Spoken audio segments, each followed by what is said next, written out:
Well, we're back, everybody. The second channel's got to stay alive somehow, and my good friend Bacon just played The Last of Us 1, not 2, for the first time. So we're here, we're live, people in chat, not too many people, but as many as we need. So we're here to talk about it. Mr. Bacon, introduce yourself to everybody.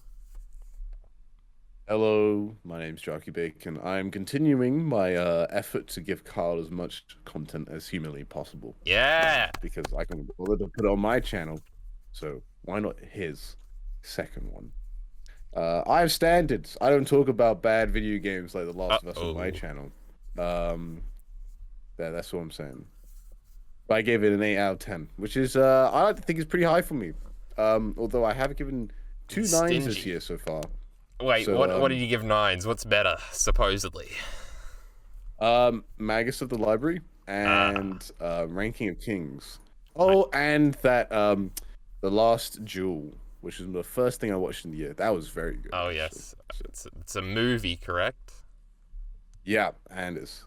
Okay. And it got into hot water because it vividly depicts rape. So... Surely the next, well, not the next thing, but probably the thing after that we talk about joint on stream. We'll never have that sort of controversy, but... No, never. That's a little tease for the future, Chad. You learn the tricks of the trade here. We're not doing that on stream, are we? Or well, no, it'll be on the second channel as well. Next chapter is going to get a bit frisky. Let's hope not.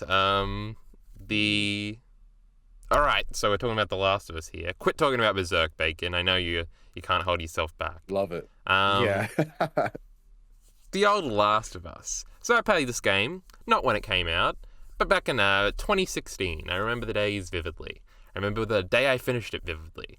I was going to say, 8 out of 10, I'd probably give it a 9, but it's interesting, because I used to say, before... the June something of 2020, the day the second game came out, I used to say it was my favorite video game. Now it's probably like my third favorite Naughty Dog game. I like Uncharted 4 better, and Last of Us 2, the best video game of all time, obviously. So I'm not too far off of the 8 here, but I'm more lenient with my numbered ratings, though. But anyway. I wrote some things down. Yeah. I didn't rewatch anything. I just have. I guess this is a good first thing to talk about how much you knew about the game going in, because you've been in my stream sometimes, and I've probably been talking about some spoilers or something. I don't know if you avoided them on purpose, because you have been talking about wanting to play these games for a long time. But yeah, go ahead. Yeah, I got accidentally spoiled from one of your streams on a pretty major thing in Part 2. Yeah. I won't disclose because I don't want to go further. It is the thing. Also, I mean, if it's something that people get big man baby rage at, I'm probably going to hear about it. Yeah. Somehow. It's a cultural thing. But yeah, I mean, it's one of those things that, like, you hear so much about it, but, like, you somehow manage to miss most of what it's really about. Yeah. So, like, for example, this was what it was like with Avatar: The Last Airbender, or even Attack on Titan. You kind of remember, you see stuff on YouTube. Like, Attack on Titan came out actually the same time, roughly, right? 2013. The anime, yeah. I remember seeing it everywhere. Yes, the anime. And then you kind of go and actually watch, and you're like, oh, okay, this like, contextualizes it so much more, because you kind of get this big, really grand idea in your head of what it is. And then, yeah, I really don't know anything about The Last Airbender. Really, I know people do the meme about the intro. I think he does something in the end or something. I've heard vague things, but yeah, I understand exactly what you're saying with one of your examples you just brought up there. I actually have no fucking idea what that show is actually about. Bending air or something, and there's elements. Well, it's very good. I think you'd enjoy it. Definitely put on your never-ending plan to watch list. Mm-hmm. That's for sure. Also big YouTube views for that one. That one's tends to be pretty popular. Yeah, the older Airbender. People like it, I hear. Yeah. It's funny. It's funny, actually. The Last of Us, I remember when I was first getting into YouTube, The Last of Us, the ads for the first game back in 2013, I think was some of the first ads I remember on YouTube. and I didn't really know anything about the game at the time. I remember it was one of those like 35-second unskippable ones too, so it kind of pissed me off, frankly. Oh yeah. Oh, But the yeah, worst. You back got in the day. 35 seconds? That's a rough deal. Yeah. You only have 30 seconds if unskippable. That's the longest it could be. Yeah, back in the day, that gives me a weird sense of nostalgia. I remember sort of the same colors that are on the image you used in the tweet, and them walking through a parking lot, close-up shot on Ellie. I vaguely remember this on my like really old laptop. A weird sense of nostalgia for the fucking Last of Us trailer on YouTube. Weird tangent, but hold on, Bacon, speak. Yeah. Okay. Yeah, I I'm thought my speaking, fucking headphone was fucking up No, again, no, but don't no, worry. we're good. I'm having headphones trouble, YouTube people, and it's going to fuck with us here. But we're going to power through it because we are super powerful. So generally, you didn't know too much going in. No, I didn't. I think I definitely knew that it was something to do with zombies. Yeah. And like you Though can they just don't tell by crawl. the vibe that it's like apocalypse. Whatever. Yeah. However you say that word. Post-apocalyptic? There you go. Yes, there we go. I feel like I want to say Pocahontas, and I was like, oh no, that's a different thing. So That is a different anyway. thing. But yeah, that's actually interesting. Now, since you know the thing, there is a big part in this game where it teases the thing happening in the first game, but the thing indeed does not happen in the first game. So I imagine that moment would have been a little affected for you. I think I knew that both of them survived when I first played the game, but I can't remember. Oh, is this your first Naughty Dog game, by the way? Never played a Crash? This is my first. God damn it. You're embarrassing yourself. Oh, Crash? I've played Which Crash games, though? I've played the Insane Trilogy and Well, that's an old kind of Mario it. Party game they had on the DS. Oh, So, yes, Boom so Bang Bomb or whatever it was called. Everybody hates that game. I have fond memories of it, though. But that's definitely I not a have Naughty really Dog fond game. memories of that, but I lost the cartridge on a trip somewhere, and my think- sister never forgave me. I think I ironically So, lost that game too, but I bought it again. And then I think I found it because I think I have 2 copies. But yes, in the Crash community, they also- fucking hate that game. But I think it's pretty fun. I'm not in the Crash discourse. I'm very in the Crash discourse, all right? I've never been in discourse more. I also played on my dad's phone at the time. Basically kart one? Crash Mario Kart. Yeah. So People don't like that game. I'm not sure if it. Oh dear. Yeah. Well, I would say the Insane Trilogy, I dropped it pretty quickly. Yeah. So I think I'll I have put the it that platinum way. in most of those games. The platinum trophy, that is. I don't have it for The Last of Us, though, because The Last of Us 1 is notoriously difficult. But yes, so those other 2 games are not Naughty Dog Crash games. But the Insane Trilogy, those 3 games, and the first kart racer on the PS1 are Naughty Dog games. You never played a Jak and Daxter? Is that what you're telling me right now? no, I'm a full-on Nintendo boy. Yeah, and then I went to We PC. beat up Nintendo so, kids like, around here. Yeah, I'd like to see you try. I'll take you on. The You with your long, lanky arms, gonna be flailing. The Oh no, it hit him. Yeah. wait until you play a second game, you'll understand what lanky can do. Well, I guess Oh, muscle does no. win in the end. Never mind. Spoiler alert. Oh, yeah. Oh, so Last of Us 2. Actually, I know more about Last of Us 2. I actually played a clip of Last of Us in my core video, which you have not watched. I But, have that's not. Only part of Last of Us 2. Okay.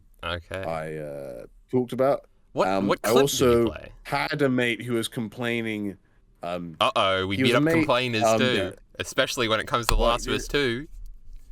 He was a mate, and but I met him online, and then, after a while, I was like, I'm not vibing with you, mate. I'm sorry. We're gonna have to cut off. But once I said, oh, I don't want to talk to you as much anymore, it just kind of cut all connection, because that's just how he was. He just liked to be fully in a friendship or fully out of one. So anyway, no hard feelings to him, but he was very much like. I know he's going to be someone who absolutely despises the end of Attack on Titan. He hates the Star Wars sequels. He liked Vinland Saga, so fair enough. I mean, he wasn't like a prologue lover. But he was complaining to me about Like he was going on a rant, and like I had no context at the time, but he was trying to explain to me why I think her name's Abby, why she's like Indeed. why her being so ripped is completely My dumb for favorite the talking point. setting. Yeah, and I was sitting there, I was like, I don't have anything, I haven't played this, I don't know anything to combat it, but this is the first thing I thought when I was playing The Last of Us. I was like, dude, Joel is way too old to be doing this stuff. This is so unrealistic. If you're complaining about the muscles in the second one, like, oh my word, Grandpa Joel here is like, He's got dad strength, he was alright? what? How old is he? Like, so He's it like skips 30 years in the 30? future or 20 years in the future? Oh yeah, he does. He's definitely 40 something, huh? No, he's 50. Like, he has a kid Maybe. that's 14 at least, right? And Now, then he it does say he skips had a 20 very years at young. least in the future. But I've always Oh, interpreted young as like 19. 19 plus 14, 30. He's not 55. Not in the first game. He's also fighting in the second game, which is 4 years later. how young? How young was Father Joel? But like, so he's gonna be. So it says late 49. Okay, I guess that's been. I was in the mind that he could be nearing 60. He didn't look like it, but just on how the timeline He worked. don't even have grey hairs. Look at this image. I got your tweet up still. But yeah, Well, he's old, as okay. soon as it changes, yeah, yeah. I will. But yeah. Anyway, this is just one of this. But like, this is the thing. I'm like, why do you care about this thing? I mean, like to me, it's so It feels obvious so that you care about ancillary to be something mad more. about that. Like you care. You're trying to find a reason. Yeah, Like, to not like it's Abby. it's well, it's more of like you dislike it. Just admit that you dislike it for emotional Yeah. reasons and stop trying to rationalize it. I understand like you can rationalize things, but don't act like you're being all super smart about it. Yeah, yeah. And honestly, like I'm someone who goes to the gym. It's really Pretty dumb, by the way. often. They I have mean, a I gym and see. everything in the place where Abby lives, and a nutrition thing, and a whole farm, and she. Oh, do they Yeah, actually? yeah. Oh, okay. I don't even know if the guy had actually played the game. I'm pretty sure he just watched Mauler's live stream playing Yeah. it. This is the type of thing. And I mean, I liked him. You know, I liked him enough. But anyway, basically, it was like, it was just not. It was just not my vibe, honestly. I'd Yeah. rather talk to you about. Oh, I just liked it, and I'm gonna try and explain it, but I'm not gonna like. Oh, I you know, can like, explain it, all right. But anyway, yeah. we probably shouldn't talk about the Yeah. second game, and I feel like everybody's heard the response side of it a million times. So, in terms. Yeah. Well, No, go ahead. Go ahead. oh, well, talking about people's complaints about uh part two, I kind of remember like I've seen like like the Nakey Jakey like our problems with Naughty Dog's Oh, design yeah. of games, and I like could see exactly why. So the guy I went over to stay at this house, he was like, "Oh yeah, no, I was enjoying it. The gameplay's a little linear," but I was like, "Oh, of course, 'cause that's like the talking point. Oh, gameplay is linear." And when I was playing it, I was like, "Dang, this gameplay pretty linear." The And I first one, love it. definitely. I don't Yeah. have to think at all. Like this is the thing. Like with video games, I know like part of having your choice as a character is quite nice. Um, and that's what people like about playing video games. But like, if the story is good enough, I don't want to be wasting time, trying to explore every crevice. I want to get to the good stuff because the writing's really good and the cutscenes are really fun. So I was glad that it was linear. Not sure if that's a Naughty hot Dog take, games just but are that extreme linearity thing. Now that's actually kind of there's one section in Uncharted 4, and then the Uncharted 4 DLC that actually ended up becoming its own game, Lost Legacy, has a lot of sort of open world stuff where it isn't as linear. And then there is one big section of Last of Us 2 that also isn't linear. So they are making progression in that. I like those sections in those games, but I am completely down with the absolute linearness. It is like perfect for me for these types of games. I think when they are doing story type games like this, where it's I don't know, it's kind of mean to say it's clear the focus is the story. But yeah. The choice thing, people always talk about choice in games. It's probably just because I don't play many games, and I don't play these games specifically for that. But yeah, I've definitely heard this point before. Yeah. over time I found that like the games I enjoy are really segmented into like a few different camps. If I'm playing solo, I generally like my games to be shorter now and have a good story. Otherwise, I'm not going to be as engaged. Yeah. Or the gameplay loop has to be really, really fun. Like, I've been going through Elden Ring, and everybody's favorite masterpiece. And this is one of the things we're talking about on our podcast. Because if you watch the last one, like, anyway, the other two guys are big FromSoft fans. Yeah. And it's just like a slog. Like I always have to take like a week break because it's just so massive. And even I was hoping that because George R. R. Martin was writing it, that there'll be something a bit more in the actual story. And the lore's cool and it's got a lot of small details, but like in terms of actually making me want to keep on playing it, you have to really like the combat and get in there. And for me, like I get drained of that quickly, but then like once I take a break and I come back to it, I'm like, oh yes, I'm enjoying it now. But there's it was a weird game. But stuff like The Last of Us, a game that I'd suggest you play is Senua's Sacrifice, another really short one, but very interesting and abstract. That's Hellblade, right? Undertale, Hellblade. Yeah, I've wanted to play that for like 3 years. Yeah, no, it's good. You do need a bit of a beefy computer to play it though. Well, I would just play it. It's really short. But... it's like 7 to 11 hours. Yeah, so I know a little bit. You can finish it in like two things. Well, I probably definitely play with headphones. So you have to play with headphones. Not these fucking headphones, hopefully. But yeah, go. Yeah. You were saying Undertale? Yeah, Undertale. Like these kind of story games, like recently, I feel like if you can grip me with like, I mean, Undertale's actually, I really liked this gameplay. Undertale's a good game. So that was maybe a bit of an exception. But yeah, some of the games that have stuck with me more recently, ever since I got into anime and more, just reading more and watching more stories in general. Yeah. And thinking about them more, have been more interesting. But then there's the other camp where I'm just like pure multiplayer online games. Those are quite fun. So I have a feeling when I get to Elden Ring and I can play, I've completed the game the first time and I'll play co-op with people. That'll be quite fun. Yeah. So now I don't play many video games, and most of the time it's just Pokemon. I've been replaying a PS2 Yu-Gi-Oh game over the last like week, and I'm going through it a second time now.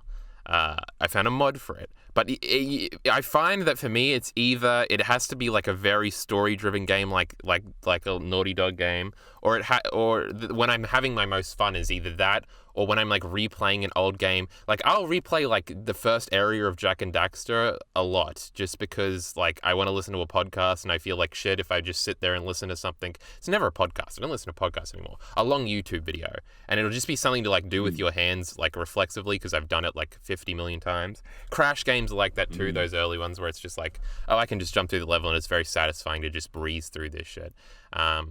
I did like open world games when I played more games though. Like I liked Horizon. I don't know.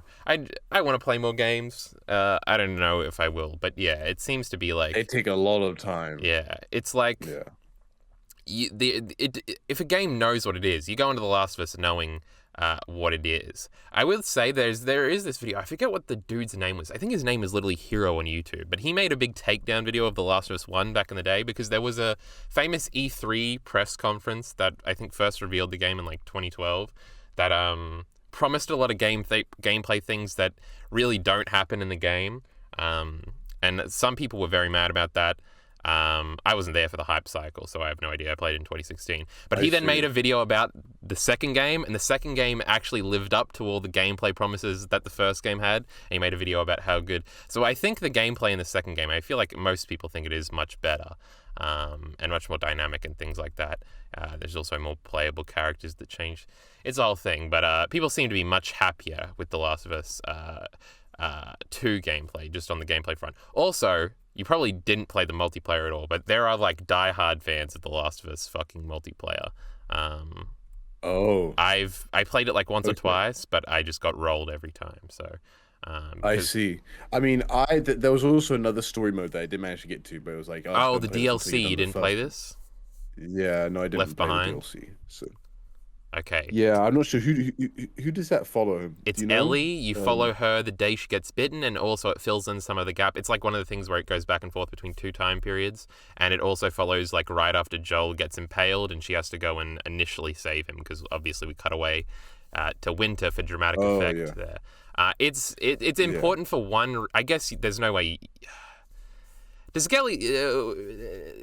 I don't know. Is this a spoiler, Bacon? Should I tread carefully or? Tread carefully. Yeah, I feel like you it was probably added know in the after The Last of spoiler. Us It's 2. probably another thing your friend was complaining about. Um, who does Um. Ellie like to Uh. kiss? Oh yeah, yeah. Okay, Girls. yeah. I know. Okay, I know. that's the big Yeah. reveal in the DLC is that Ellie is gay. Um, But is this after The Last of Us 2? no, no, no, no. Or The no? This is DLC came oh out in 2014, I think, so a year after the original game. It's oh like 2 hours okay. long. Um, but yes, Left Crap. Behind Man, if because it's only 2 hours long, I may have been able to plow through it really quick.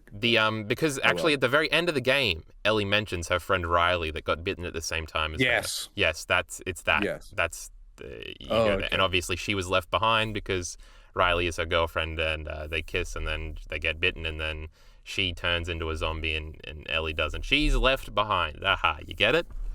She is the Last of Yes. Us. Not really. She is left behind. Yeah. Um, the DLC is cute. It's good. Also, the meme "brick fucking master." Have you ever heard this? Have you ever seen the GIF of Ellie throwing a brick at the ground and yelling that phrase? That's also from the No. DLC. But that was an Okay. old meme. Because you play a I mini see. game where you got to break the windows on cars with bricks. Because get it, they're dumb kids. They're having fun. Oh yeah. But Having fun. yeah, it's fun. Oh, it also introduced a new gameplay element that is further expanded upon in the second game, where you can you can fight zombies and people at the same time and sort of stick the zombies on the people. It's cute. The DLC is pretty good. We've been Yeah. talking in vagaries. We should maybe get into some specifics. But do you have something to say? Well, I was going to talk a bit more about the gameplay. Yeah, go ahead. Because it is important. Like so, it took me a while to get a hang of it, and like, if you should be trying to be stealthy, and it took me a long time to What actually difficulty do you understand the play it on, stealth by the way? mechanics. That's I played it on normal. I played okay. things on normal, particularly for a Yeah, story that's game what I like always this. do the I was first time, tempted to even put on easy. just to get through the Like if I'm thing. there for the story, yeah. Because I'm not trying to really be that challenged. I also think I upgraded my tools wrong because like I got to the Ellie part and her hunting rifle is so strong. Like, oh my word, I'm not sure if it's Yeah, it does like two-shot for all everything the if I buffs and remember. stuff. You know, it just fully one shots Oh yeah. everything. Like all the zombies, it just one shots the zombies. Yeah, and even humans too. And then like, oh man, I should have upgraded my hunting rifle. That part was very fun. Yeah. The But yeah, just generally like understanding it all. But yeah, I guess yeah. Let's continue with your notes and get into the Oh, I only have specifics. four fucking notes. But just quickly, I Yeah, have I'm looking played at them through on a the screen. decent amount of the game on the highest difficulty. There is something fun and arcadey about every Naughty Dog third-person shooter up to this game, I think. I think Uncharted 4 gets away from it a little bit, and The Last of Us 2 probably does too. I played Uncharted 1 on the highest difficulty the whole way through because I wanted to get the Platinum Trophy. I don't remember if I ever did for Uncharted. But Uncharted, notoriously, people don't like the gameplay in that, or more like hardcore gamers, I guess, don't like the gameplay of that game. But I find like the sort of the cheese of it very fun. The Last of Us is a little different in that regard, but I have played it on the highest difficulty. It is fun, but I don't know. You sort of got to get to hang. The reason I was bringing that up is The Last of Us is sort of just the Naughty Dog gameplay formula. It feels like Uncharted in some ways. Obviously, Joel can't jump around as much, and there's less. The weapons feel a lot different, but it is like a lot of the ways you move through stages and things are similar without the climbing and things like that. I guess they're pretty fucking different. But sort of getting the hang of it wasn't too difficult, is what I'm trying to say. If you're used to these type of games, but yeah. Mm-hmm. Yeah. Were you saying something before that I wanted to get back to? But go ahead. No. I see your note. You said, "What is your favorite character in the game?" Oh, I just wrote this while I was listening to the intro song, Yeah. so don't go to. Yeah. Don't think these are fucking genius notes over here. But Yeah. Yeah. Well, I mean, I guess like it opens up, and I really like the prologue, where you're playing the character and Sarah. like Sarah, yes. And she's running around. And you're trying to find Joel, and like it's like that was a really good hook. Like it was short. And then you it end was the game as a succinct. girl too. Oh, oh my god, the structure. But never mind. I interrupted you. Go ahead, Bacon. And then you've got like basic. I don't know. Like for example, I've not watched The Walking Dead. I really have never cared about the whole zombie thing. Like I play Nazi zombies, and that's about it. And Yeah. so like the whole kind of it felt very Western. It felt very almost like cowboy American, and I really like enjoyed that new feeling. The fact that Joel is called Texas and he's got He lives in a more Texas. southern accent. Yes, and like that like variety in accent as well was because like as much I feel like at least maybe in the UK like we pretend like Americans don't have different accents where they are from and stuff like that. I'm not sure, but like at least in the UK like things Yeah. are so varied that like there's a lot of almost pride behind what accents you have, and Yeah. this is weird almost like finding understanding which class you're from and where you're from by just how you talk. And in America, I like it when they highlight those less common accents. And I'm sure in other countries they hear mostly the typical received pronunciation British, kind of Yeah. how I sound. Um, but yeah, so I really enjoyed like the setting. You can clearly tell, like, despite it being quite linear, the whole prop design and the detail Yeah. of the modeling and the level design is very very nice. The But yeah, I think I think if I don't know, like I feel like if I played it completely blind, I would have been more into the story. But for example, every time you see The Last of Us, you see a poster with two people on it. That is Joel this is a and notorious Ellie, thing. right? And Sarah is not And Ellie, so you kind of know where it's going. This yes. was a complaint at the time, Oh, so even people who didn't, yeah, yeah, the and posters were it around. Yeah. wasn't like it's like Sarah was obviously. I was like, yes, that makes sense. Like okay, that's fine. Like it's just a prologue. But then Tess comes along, and I'm just like, Again, well, we have to yeah. get rid of her at some point. And then we have what's it, Bill. Henry Oh and yeah, Henry and thereafter Bill. Henry and fuck, what is his little brother's name? No, the little brother is Henry. no, I thought the older guy was Henry. Oh, I forget. Wait, what's the other one's I think name? I can't remember. Go ahead, Bacon. Sam. Thank you, Sam and Turf. Henry. That's right. Yes. Truth is in Yeah. chat. So There's a Last of Us multiplayer. Are you um, asking? Yes. and then like stuff that is like dramatic and would pull at your heartstrings more. So like some way I wouldn't consider Bill in that, or even the guy later on. I forget his name, David, I Tommy or think. David? Yeah, Um, okay, yeah. Tommy's the brother. so yeah, Tommy's the young chap. Like I kind of knew like by the introduction it was suggested that they could uh they could leave them. They part ways without them dying, Yeah, with Bill. But Yeah. like with Tess, you're like, okay, well she's coming along. She's clearly gonna come along until she like kicks the Yeah. bucket. And I mean her death scene was really nice. And I mean like Yeah. yeah, I think it's interesting. It's one of those things where like for example, I know you haven't watched Arcane, but do you know much about League of Legends? A little bit, but keep A going. little bit. I'll If you follow you. watch Arcane, which you definitely should, like honestly, you'll binge that show in a night. I almost promise you. It's got lots of stuff you'll love.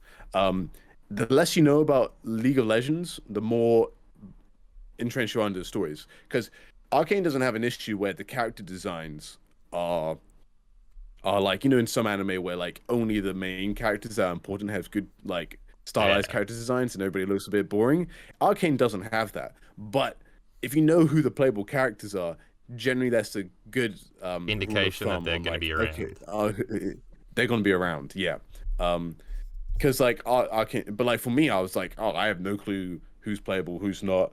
And I binged it fast enough that I didn't quite clock it fully. That I was like, okay, well, um, this main character probably won't die because they're in the game and the other ones aren't, and all this Yeah. stuff. So it's one of those things where the meta and the surrounding of the game kind of do hurt the story and its impact. Like if this was an uncut, like an unfound gem you just see in your store randomly and just gonna like imagine you're like renting it just from your HMV or a Yeah. Blockbuster, whatever people have, and you'll just find it and you're just like, wow, um, you know, and you You wouldn't be find it, then you're spoiled to like, the okay, character fates, basically, is what you're saying. yeah, I guess, yeah.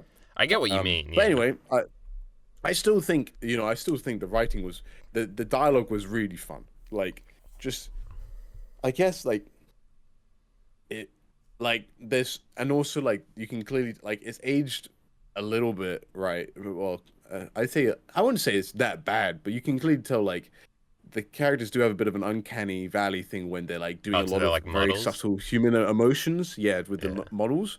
But I actually really enjoyed that because the subtle, like I love it when I can just they say something and then what they are, how their facial expression is and how they're acting is conveyed, so I can then piece it together myself because that makes me just You're the that smartest boy in the room then. invites me to well, it invites me to engage more with the piece of Yeah. media. I have to like think about it a little bit more and um Do you have intuit an it. And example of yeah, which, like, a scene you're talking about with the little things, like the oh, facial there's stuff? so many. Like I remember with Henry being uh particularly um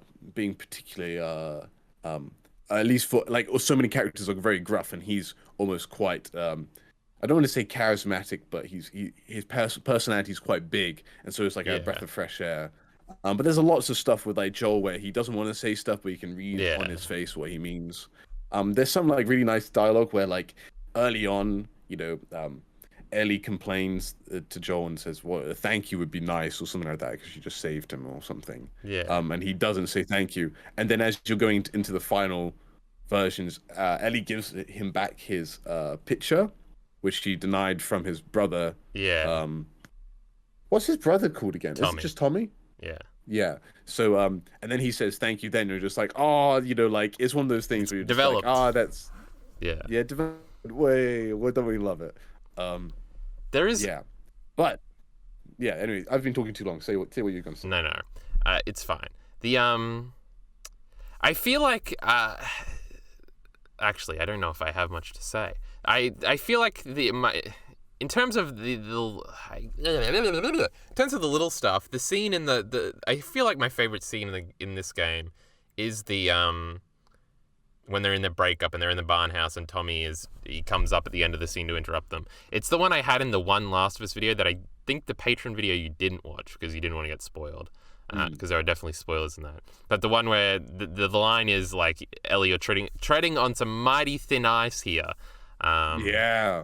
That's probably my favorite scene in the game, and I remember a lot of subtle things from Ellie and that stance. I feel like he said something else that I wanted to talk about, but I've completely forgotten it. But there is one. I feel like everything I have to bring up the second game. But in the second game there is one moment in a very early scene where Ellie does like a very impressive sort of facial animation that a lot of people were like cooming over. There's also a scene where she takes a shirt off, and apparently taking shirts off in video games is like impossible to do without clipping or something. I don't know anything about game development, and people were cooming over True, this too. true. That's Even right. though she's got naked back, they weren't cooming over the naked back. Mhm. They were cooming over the animation. Yeah. But yeah, just in terms of the Uncanny Valley thing, I feel like Matthew Matosis said this in a video where I think it was his Death Stranding video where he says like after a few years, all like the realistic type looking games will all in retrospect look sort of Uncanny Valley. Because I really don't remember it looking too Uncanny Valley, but I haven't actually played the game and like I've only played through it like twice maybe. But usually I'm just I like mean, watching people play through it. But yeah, it's noticeable, but it's not off-putting at all. And yeah, I'm glad they did it because it made what they did with it with the subtle facial animations. It made it.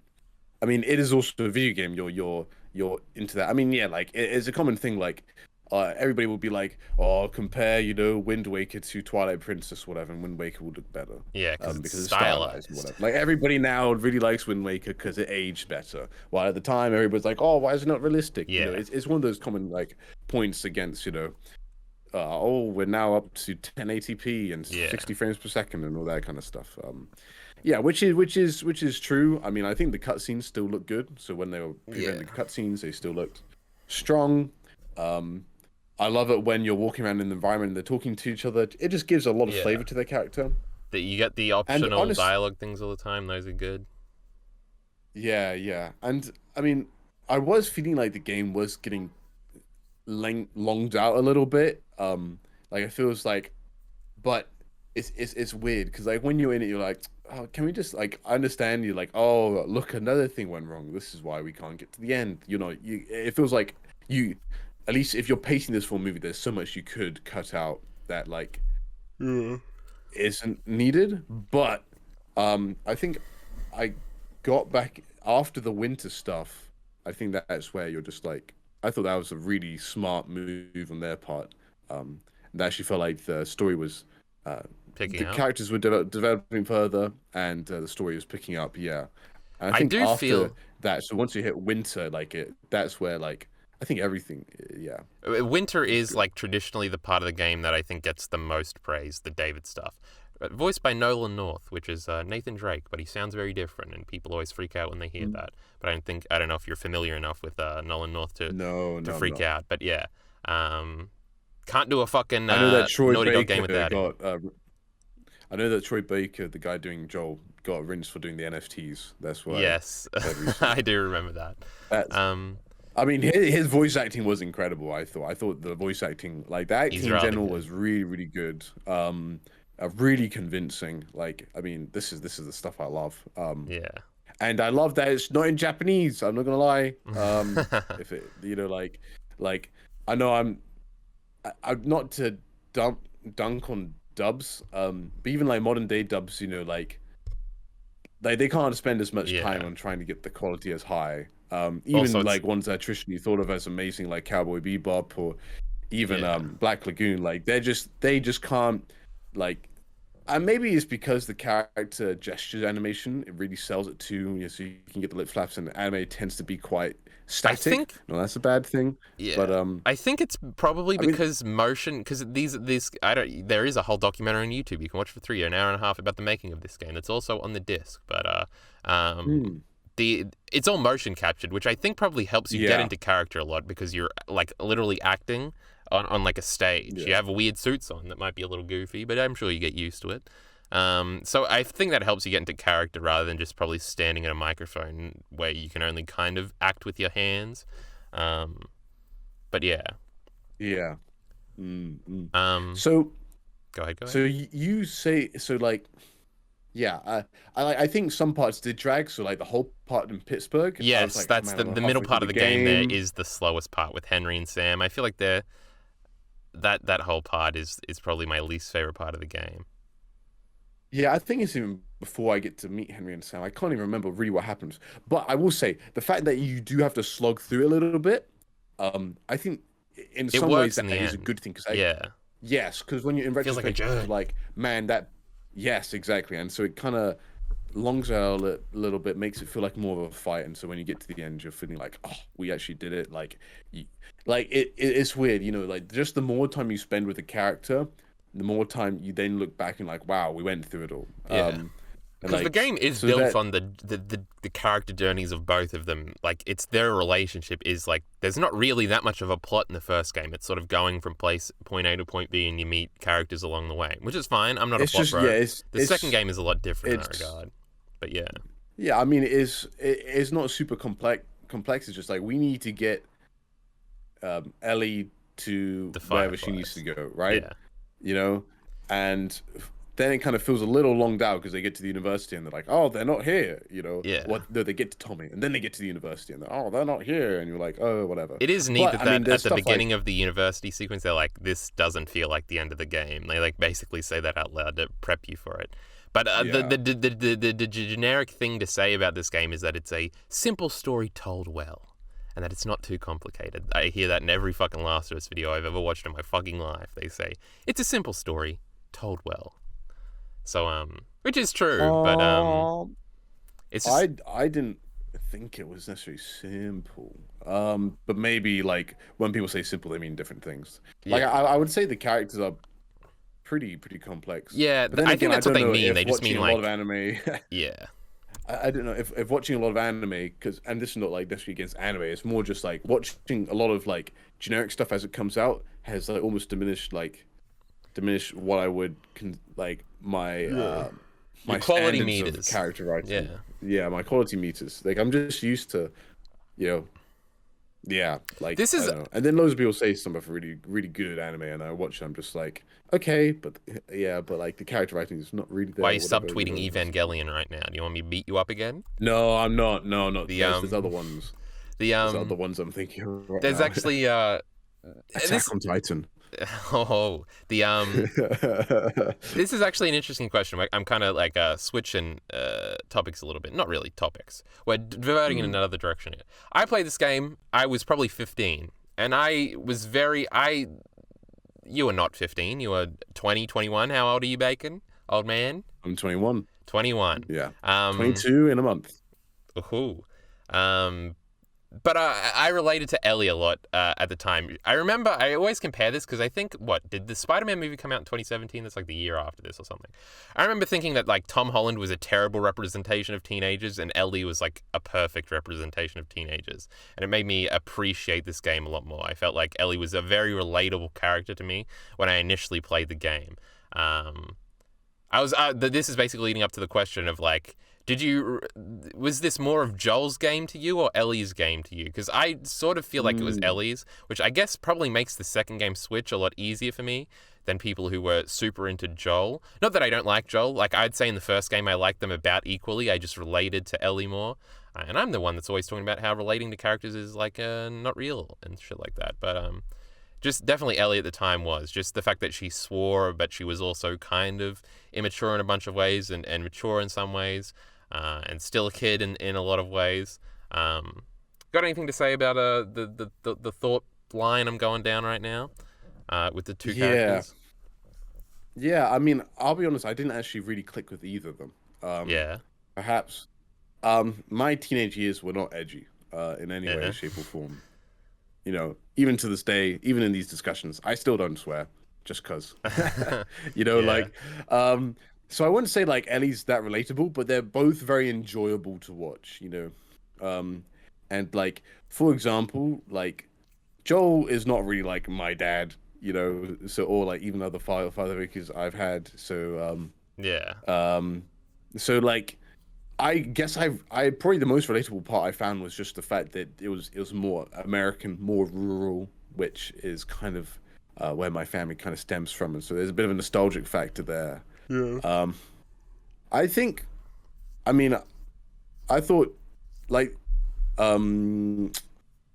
yeah, let's go on what Tur said. The midpoint of Joel's death fake out was one of the most surprising moments in the game. I think they killed the main character. Unfortunately, the meta knowledge. I didn't even. I was like, "What?" I didn't even ever consider that he could be dead. I didn't really the first time through either. Oh wait, I can't remember if I did know. I was like, as soon as Ellie, because it's a giveaway when Ellie is talking to David and she like asks for antibiotics and she's like, and it's like, oh, Joel's still alive, cool. If you remember the scene I'm talking about, but yeah, it is just a little bit of backstory. I feel like I've said this a million times, but maybe you avoid these streams. Naughty Dog had a reputation of never killing off characters. There's a death fake out in nearly every Uncharted game. The whole third game is built on the back of like, Sully's gonna die, Nate, you're fucking up, because Nate is like obsessed with treasure hunting and that's a big part of his arc. And everybody's like, stop, you're gonna get Sully killed, you fucking idiot. And then there's a big fake out, Sully gets shot moment, but it turns out Nate was hallucinating, and it's a whole thing. And then we get to The Last of Us Part 1, and they do basically the same thing with Joel, where there's a big death fake out and it turns out he doesn't actually die. And then at Uncharted 4, at the end of the game, you think a character's going to die, and they don't. So it was kind of this meta knowledge is built into 2, and then they get to 2, and they fucking do it, and everybody's mad. And I want to beat them all up. But yeah, it's just it's just sort of that plays into the Naughty Dog reputation of being cowards, not killing off characters, and then they were 2 not cowards when 2020 came around. But that's just a little bit of meta knowledge. So that sort of factored into I'd heard about that Naughty Dog trope back in the day. So yeah. Well, I guess he does get fucking impaled. Like yeah, but like it also comes out of nowhere. And I guess for people like who got the shock factor of it, that would have really worked. But for me, I'm just like, you need more build up for them to actually die. Particularly if it's a big character like this. I feel like the scene afterwards kind of maybe could make you believe it's sort of the struggle, the Ellie struggle for like 2 minutes as she. You still control Joel. I like that like the difference. That's all nice, but yeah, I feel like it is supposed to be shocking. I would say like I never considered that he could have died. In that moment. That's not to say that because he can't die, that doesn't mean characters there's not stakes. Because I know he's injured badly, and then like, oh no, well that's bad for Yeah. them in general because they need each other, right? Like Yeah. that was enough stakes for me to like be convinced, like this is a big moment, and how you play the game. That was like enough. Like this is one of those things like character deaths aren't always needed, Yeah. and like it's not the only way to create stakes, people. Like people act Not like everything has to sometimes be Game of it is. Thrones. Not even that. Like, just you don't like when people complain about people not killing in the MCU and stuff like that. It's Yeah. like, well, relationships in between people. Like your life isn't undramatic because People aren't dying your all life around has you. stakes. Yeah, exactly. Like so. Um, now the setting does kind of create a feeling of like, oh, it's kill or be killed, and that's like a big kind of almost thematic point. But Mm. yeah, I wouldn't say I had like a particular. I it, I think this is why it kind of stayed as an 8. Like it was probably a 7 until like it kind of got to that final moment, and then I was like, okay, I'm invested more. But like it didn't have anything for me. Like anything that I'm not emotionally invested in can never get above a 7. Yeah. The That's kind of how my weird scoring is. So like for example, take Berserk. Currently, I rank it as 7. Um, but like it's a 7 because the art is fantastic and I can see stuff about it that like people would like, so quote unquote, like objectively, but none of it struck a chord with mm. me personally, hence why I can't justify putting it a higher score. So that's kind of how I think about these things. Yeah. Then at the end there I was like, all right, yeah, I see it. And then Joel's final decision was really interesting, so that's what probably actually We took it should up talk to. about that in a second. Just quickly, it's funny because I remember playing through the game, and I don't think I was cognizant that I was like playing my favorite game at the time of all time. Then it wasn't until like literally the last like minute of the game that I realized that where it like hit me, and then the credits started, and I was like, oh my god, that's like the best game I've ever played in my life. I know the exact moment because it is the wait, what's the exact lines at the end? Don't lie to me, and then she's like, oh, the last line is Swear, he okay, says, swear to me. swear to me, and then he says I swear, and then she says okay. Hell of an ambiguous ending. But I remember the I don't know instruments, the banjo strings that they play at the very end as it like builds, then it sort of fades out, and then okay, and then it hits with the credits immediately. It was in the build up of those banjo strings where I remember that feeling. I remember like the feeling in my heart when that happened. It was like it's probably one of my favorite all time consuming moments.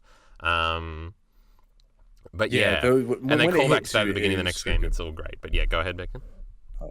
Like when it hits you and you're like, wow, I just played something really quite special. Like even for me, like I was like playing the final section, and it was a bit weird. Like there's some things, but like they made some stuff like so, when Joel comes in and you have to like, I was just standing there for a moment. I was like, come on, don't make me shoot you. The I guy shot them operating and fucking stuff because he's got a doctors right gun. away. Don't you worry. But I yeah, only shot the one, and then I was I like, oh, think I I'm killed gonna them get all. out of here. But Yeah. yeah, Um, there are. Turth said some interesting stuff in chat as well. He said he considers Ellie close to the cover because he considers her the main character. It is interesting because like you do play as her, but like the fact that he plays Joel most of the time makes him feel like the protagonist for sure. Actually, yeah, two quick things on that, just really quickly. In that Mm, documentary, they talk about how the promotional people, I don't know if it's Sony or whatever, didn't want Ellie to be that close on the cover, but they did. I don't know if they said it was because Neil Druckmann thought she was the protagonist. I don't know where Truth gets that from, but I remember he did have to fight to have this be the poster. But the second thing is, in the build-up to the game coming out, they did repeatedly say that you'll never play as Ellie in the game, which turned out to be a lie. They also talk about that in the documentary about how they lied about that to keep it as a surprise. Those are just two little anecdotes, just on that point. But yeah, yeah. you're building Yeah, into no, I something mean else. it was fun when you changed to a character. Yeah, And I mean, yeah, I mean, the thing is, like, yeah, I mean, I think also like, maybe it's for me, but like, uh, lots of characters that people love for their complexity, I don't just innately enjoy. I have to enjoy them because I've thought about them for a while, and I'm just like, yeah, that's cool. But I don't like vibe with them. I think probably the mm. best example, when I bring up my personality trait, is Askeladd. There's Ooh. there's probably other ones I'm thinking of, where I'm just like, Askeladd, very overrated character in my opinion. Just because everybody just loves like him for like, oh, he's like a charmer, but like, oh, I find him so charming, but he's also an asshole and all this stuff. I'm just like, dude, no, I just don't like him because he's an asshole, you know? Like, I'm fully there, just like, yeah, cool, I'm onto it, but let's get the Thorfinn game on town. That's what I'm about, you know? Like, and it's kind of like that with Joel, I think, as well, maybe. Though I think the voice acting sold me more in his character, and he had a lot of heart behind him, and he is a softie. Um, Deep down. Particularly because you've seen him before. Well, you've seen him in the prologue, and you see Yeah. like when he says, "Oh, baby girl, like, and we're gonna get you out of this," and then you see him hard. And so there's a bit of that tragedy baked in. You're like, "Oh, I want to see Joel back to his old self." Um, but yeah, like, I mean, I thought, yeah, I mean, it does also get super like, I thought pretty morally gray and asking a lot of questions at the end, and I think it's pretty. I mean, Joel makes the morally incorrect choice at the end. I think that's at least what the thing is saying. Yeah. But like he makes a selfish choice, and but at that point, I liked how they put you as a player in that perspective, where you want him to make the selfish choice. Yeah. And there's also that It almost is. that meta aspect of like, you want this, you want Joel to do this, we're gonna give it to you, but you're bad for liking this. Because this is the same thing with like the whole winter section with Ellie, like where you're playing and you like, as David says, she's killed so many people. It'd be like in terms of the amount of people dying, like that are innocent, like the fact that like you kind of justify because like no, Ellie needs to save the world because she Yeah. needs to get there and be the thing, and then in the end you're just like, well, no, like like you know, like We're not going to um do that, actually. I guess it is like for me it's also a little frustrating, like the fact that everybody just opens fire, and as someone who likes talking to jutsu, probably why I like Vinland Saga, you know, like to me I'm just like, dude, just talk about your feelings because that's how I operate in real life. I'm just like characters that don't talk about their feelings and aren't just open, sometimes frustrate me because I'm just like, dude, you're. No, I I love mean, that this is shit. probably why. But No, yeah. I'm just like to me because at least in real life I've seen so many things go wrong and become dramatic because people just don't talk. I And think so it that's why it frustrates me happens in because it art a feels lot, like, right? Because people generally are oh like yeah, that. yeah. But yeah. But I call that. I just think that's very immature. So that makes me just Yeah, it certainly is. respect the characters less, and find them more childish generally. And maybe it's just because of my perspective. But I think if I'm this young and I figured this out, then why are people older, like by double my age, having a hard time doing this? You know, and that's maybe just me being like naive. But that's kind of like where that frustration comes in. Yeah, And this is it's why even get on is bad. it is. No. It is true now that I Uh, think about it. A lot of my favorites, like I feel like a lot of Mad Men's like this too. Berserk, I think, is like this quite a bit. They're sort of maybe you hit the nail on the head. All of my favorite things sort of people. I don't want to go on a fucking Steins Gate tangent here, but a lot of people criticize Steins Gate because they're like, okay, mate, just like if you explained yourself for like 2 minutes, like half of these episodes wouldn't exist. But oh, I just I felt like see. that's like I don't know. I like that aspect of things, but it is true Yeah. in I terms mean, of I do like it in some points. You know, like yeah, it's not like a universal bad. I think it's just more. I think it's also more annoying when it comes to like romance and stuff, where it's quite cliche that like both of them like each other, and then there's going to be a misunderstanding, then they're going to get really mad, and yeah, that's meant to create tension. I'm just like, why writers? Why do you think I'm so dumb? And it's more just like that. But yeah, yeah. anyway, I say what you're think gonna it. say.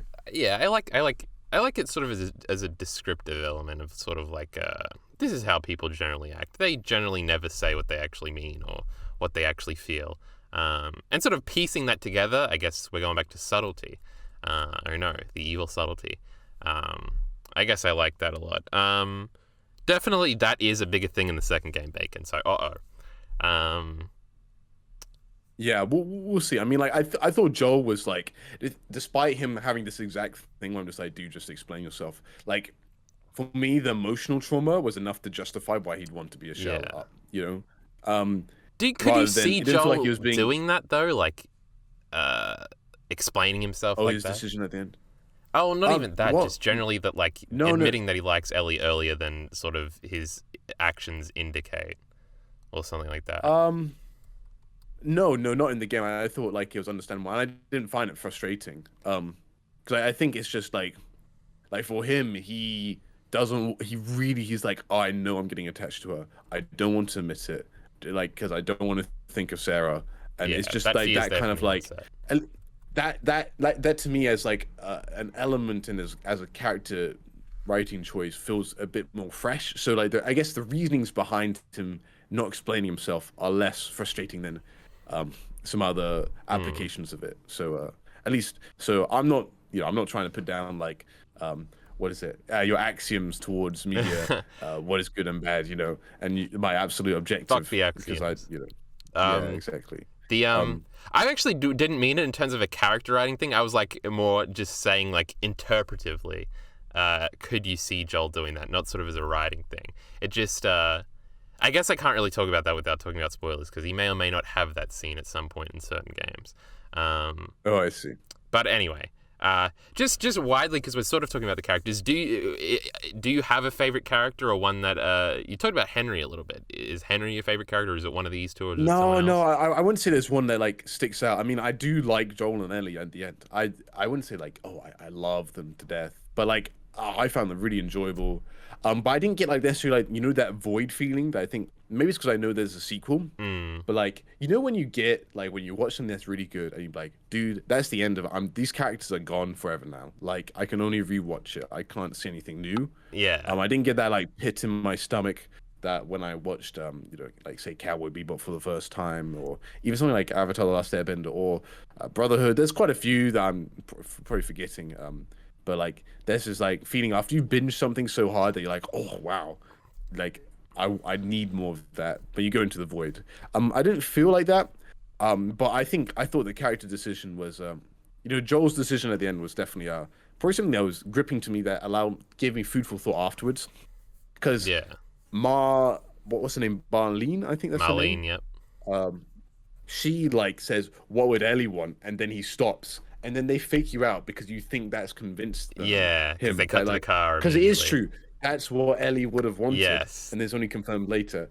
And then he makes a selfish decision. That whole revealed sequence was fantastic. And like, you I just come knew that after her, he he was gonna shoots her. save her, yeah, despite all the meta stuff, I knew he was going to save her. Despite that, like how they framed it, I was like, will they, won't they? And the fact that, like, despite knowing that there's a sequel, she's on the bloody front cover, so she clearly survives Yeah, somehow. Like that didn't ruin that moment, quote unquote, ruin that moment yeah. for me. Pretty There's good. And I think the whole David stuff as well, like the fact that like Ellie just like goes fully into just total moral she's depravity because like just fully buys into it and just kills everybody, and then it contextualizes what you've been doing all game because you're like, now we're killing like innocent people, and are while they they do want innocent to though? kill you, well, no, but like I guess from a utilitarian mindset it's like you dying now, like killing Joel off and joining them would be like the less selfish thing to do rather than just killing like I don't know I feel like they're tens and pretty tens of aggressive. I different feel people. like I feel like the winter part is the easiest. Like, yeah, let's kill all of them. I agree that earlier on, and they actually get away from this a lot in the second game. Like, you just have to like assume that all the hunters are like bad and as depraved as like the few you meet are.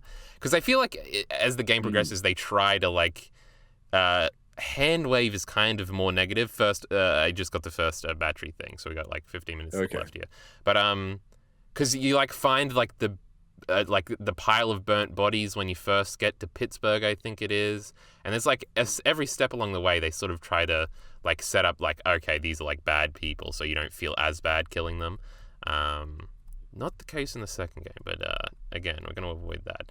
But yeah, I feel like the winter section is like the ease. Like these people are cannibals. They're maybe out of necessity, Oh no, and sort of definitely out like of necessity. I feel and like to David them is like clearly trying to rape Ellie, and it's like, okay, oh, let's. is he?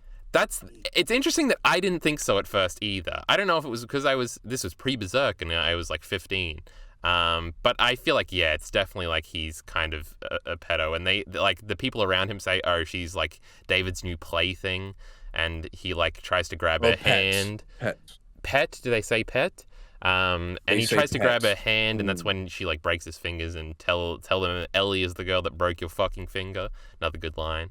Um, Okay, because I assumed my fully assumption is that he's like this parallel to Joel, and he has lost a daughter himself, and they just don't expand upon it, and that he oh, sees Ellie as a daughter figure. That was my I've never thought thoughts about towards. I that. didn't get any pedo vibes at all. I mean Even that's from like his interesting, but voice. no, because everybody's kind of gruff about it, and like he like at the start when you meet him, he's very reasonable and very understandable. Yeah, because he's a Um, predator. and like from I mean, his whole perspective is really understandable. He just becomes more deranged as it goes on, because like, um, he becomes more desperate, and Eddie's just killing more and more people, and maybe that makes him. Maybe I have to play again, but like at least when you first meet him, he's very kind and almost very fatherly. That's my vibe that I got from him. Mm. And so, what I assumed, and maybe I'm wrong, the people they killed You can't at be wrong, Bacon. But go ahead. the university were part of their group, and that's why they Yes, thought Joel was a crazy man. Okay, and they do that's the shoot weird thing first because again, but they yeah, do shoot first. Like yeah, this was. I guess that's one point that I was a bit like, hang on, why? Like you're coming out of the university. This feels like just not a bit, maybe a bit pointless because like so far beyond that, like everybody's kind of talked before they've shot. And now I understand that, like, with Tommy's wife, I forget her name now. It's oh like fuck, even I forgot her, and she is a character in the next one. Carol or something No, like that. no, no. I'll think of it. Continue. Um, but like even then, like, I guess like Joel does say thanks for not blowing my brains out straight away. So he kind of says that most people would fight Yeah, first. But like I feel even like the then, like hunters always attack while them first too, like in the car thing. Like he's trying to bait them into getting help. And true, and then it is true. I This guess is like with a like riding Henry and crutch in Sam, this they do game. point That like they do point it's easy guns. to assume that everybody shoots first. But keep going, keep going. Yeah, yeah. I mean, Sam and Henry also have a similar thing where they shoot first, but I'm just like, hey guys, like, it's only two people. Like, why? Like, to me, like, it made at least in that situation, yeah, I was struck a little odd that why would you shoot first? It feels like okay, they just need tension. You need to play the video game, and then Yeah. now I think about it, it has more consequences on the story because then that requires Joel to have shot people, and then for them to think of him as crazy, with his little girl. But like, if anyway, it's one of those things where Maria, there you Maria, go. yeah, I was looking at. But then you're like, anyway, it's one of those things. Like, if you see it's just a one dude and his little girl, like, don't why do you shoot first? And even then, like with the revenge, like I guess maybe it's because I'm a Vinland Saga bro, but like the whole like revenge, like blood for blood is, I guess, really dumb. But then I also think about, hey, if you think about most of these men being like football fans or sports fans, then that makes more sense. Yeah. Not to Yeah. be mean against sports fans, but like I guess if you think of more an average man, yeah, they probably would shoot and be a bit more, I guess, Yeah. not a bit more ready to go straight for it, and It but definitely is they do make it. I think that is probably the biggest like problem in retrospect, especially because the second game cleans it up so well. Of like just the generic like hunters you run into, which is their name, the generic like people in the cities, and how it's sort of established through world building in this that like, oh, in the cities it's just like everybody's in a group and they all just kill any trespassers because assumingly everybody's got like this collective back trauma of trusting people and getting fucked over and all this stuff. yeah, Definitely it cleaned is up trying in to the be like second this. game. This world is the survival of the fittest. Yeah. And it's just like it's probably a common trope in kind of zombie apocalypses. And I mean, I think the fact they had the quarantine zone and like that they were so against people going out. Like I thought, like, is there like a strong government agency behind the world and stuff? But then it was never elaborated on, and so like I It don't kind know. of is. There are certain parts of the world where the government still kind of holds up, like in Boston where you're at the beginning. Yeah, where you start. But even Yeah, then, it's like, oh, they treat the people like shit, and then you go through a bunch of different places where clearly there were uprisings, because they weren't feeding the people, and so a war broke out. I think that is like a lot of the hunter backstories is that they're all like like they were part of or sort of the revolution to overthrow things. And I feel like this is like the everybody being in like this dark headspace is kind of thematically a big point, because the Fireflies whole fucking thing is look to the light, believe in the Fireflies. I remember the opening credits. Great sequence. But yeah. I wasn't even sure if like the Fireflies were going to be good or what they were. I think, like, I mean, it's just one of those things where it's like once you got to the winter part and they're like, that's when it got to like the feeling that I think a lot of like I'd say good and great stories have, where you're just like, this is so unnecessary, the conflict, but it's kind of painful because of their situation and it makes sense for their characters that it'd be set up this way, and you're like, and they have to do morally bad things, I guess. You know, they have to kill, and you're just like, man, like it could have worked out if you just talked. I don't know. But unfortunately, you can't. And then like, but maybe not. I mean, they do portray them as general grunts, but like, if you're just like, hey, you know, anyway, like if there was a bit more time to actually talk it out, I guess. But I feel like it's I don't know. I feel like the winter thing is sort of the easiest. I feel like I had like sort of the opposite reaction, where it's the easiest, like, let's kill the pedophile affiliates here, the cannibals. Well, to me, it felt like I was shooting up Tommy's village. That's what it like. To me, I thought, this is just another version of whatever Tommy's village is, because these are normal people that are just living. They're not living in any. They're just like trying to get by on this lake resort that has been frozen over. And now, because they hear that there's this one girl killing loads of people, they're sending out more of their men. I just think the fact that they're portrayed as normal grunts, then you're just like, okay, that's a bit. Then it feels a bit samey to all the other ones. So maybe. Because like just before that, you had the whole sniper sequence. Like that was really fun. But I'm just like, who are these guys? Why are they attacking us? I don't know. It's a video game. Yeah, you know? they do try to set that up as sort of like everybody shoots trespassers. But I do true. get what you're saying, where it's sort of like, oh, it's generic grunts again. Just quickly, because we are running out of time here. One of my favorite sections. I don't know if I'd say it was my outright favorite. I really do like the Bill stuff. I think he's probably my favorite secondary character in the whole game. The twist that the gay twist at the end is cute. Did you get the note that reveals that? Or yes, I got the note. I'm not sure if it revealed that he was. There are lots of hints. I got the before impression that he was gay. I got the impression that he was gay, but I got the note where he was just like, "Oh, I'm hanging myself, and I wish I never see you again, and I hate you." And I wasn't sure if that was like a sarcastic thing. Like, I think that's it how kind they, of like, was, but relate. it kind of isn't. Or yeah, like where he actually hates Bill. It feels very jilted, like Bill lovery. Well, it's almost a bit tragic because like Bill really tragic. liked this person. I can't remember their name. Bill really liked him, but then they actually ended up hating him completely. It's almost really tragic, and Bill will never know that because you stole the note, so he'll never find it. You can give the note back to him, by the way, conflict. and he reads it and says, Oh. well, fuck you too, Dave, or whatever his name is. And it's kind of sarcastic and sad, too. Oh, I see. I just like, a lot of Bill's dialogue is really good. I like him and Ellie's interactions, and also, Ellie has the play girl, or whatever he has, where it's the naked dude and the scene in the car, and why are these stuck together, and the sort of Ellie's like fucking with Joel.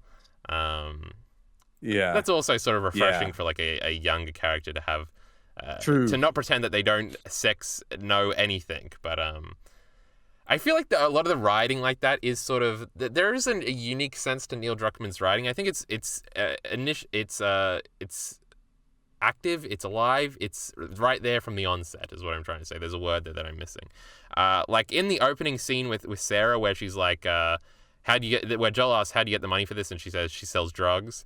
It's another one where it's like, these are very cute, like sort of descriptively more real lines for younger people to have, where it's sort of like this, like, it's not not like a generic, like he comes home and she's like, Daddy, and she runs and hugs his leg or some shit.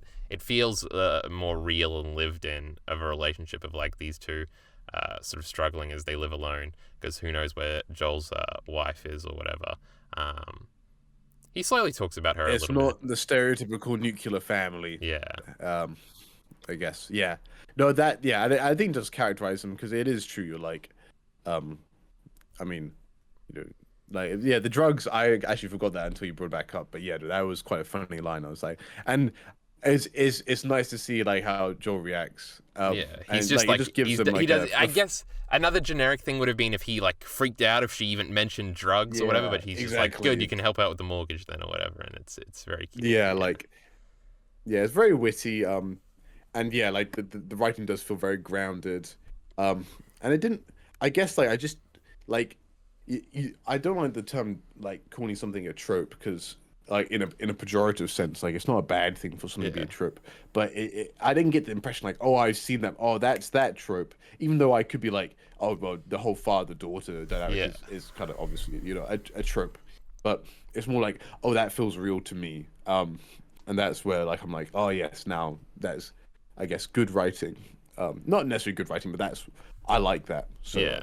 The well, Bacon, we are coming to the very end here because I have about 7% of my battery left. I feel like there is still things to talk about, so maybe we can do a part 2, or we can just maybe we can talk we'll about do this a part again. two when I play part two. Oh, we could do that, yes. I feel like there's so much we didn't get Um, into, like a lot of I don't know. We talked, I think, generally more than specifically here, which is fine. But I feel like there's a lot more we could get into, is what I'm trying to say. But yeah, maybe. I mean, there's one small detail, like the fact that you get the assault rifle at the end and then you finish the game straight yeah, away. I thought that was kind of funny. I was like, now that's bad game design. Like from like I guess like a traditional point of view because I never use it. yeah. And it didn't feel super OP. Maybe it is, and I didn't use it wrong. But there's a few stuff like that where like almost like I didn't get used to all the weapons. But I guess on replaying the game, like using the flamethrower and stuff would be Yeah.